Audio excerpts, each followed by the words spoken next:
স্বাধীনতার স্থপতি প্রেসিডেন্ট মরহুম শেখ মুজিবুর রহমান, স্বাধীনতার স্থপতি বঙ্গবন্ধু শেখ মুজিবুর রহমান, বাংলাদেশের স্থপতি মরহুম শেখ মুজিবুর রহমান। শেখ মুজিবের ছবি নামানোটা উচিত হয়।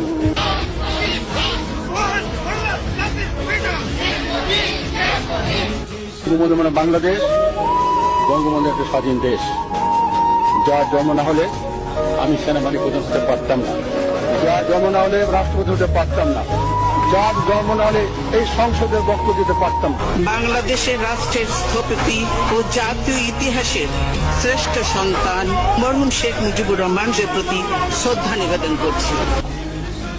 দা ভিঞ্চির মোনালিসা দুইবার রাখতে পারবে না। 7ই মার্চ সমগ্র বিশ্বে একবারই এসছে, ওই ভাষণ ওভাবেই যাবে। ওই ভাষণ বঙ্গবন্ধু শেখ মুজিবুর রহমান বাংলাদেশের সমস্ত আপামর জনতার সম্পদ। স্বাধীনতার স্থপতি বঙ্গবন্ধু শেখ মুজিবুর রহমান 7ই মার্চের ভাষণ দিয়েছিলেন রেস কোর্সের ময়দানে। ওই ভাষণ আজও কুয়ার ভিতরে নিতে চান খালি আওয়ামী লীগের নেতা। কিসের আওয়ামী লীগের নেতা? বঙ্গবন্ধু এ জাতির 18 কোটি মুসলমান, হিন্দু, বৌদ্ধ, খ্রিস্টান সকলের নেতা। এক নেতা এক দেশ, বঙ্গবন্ধু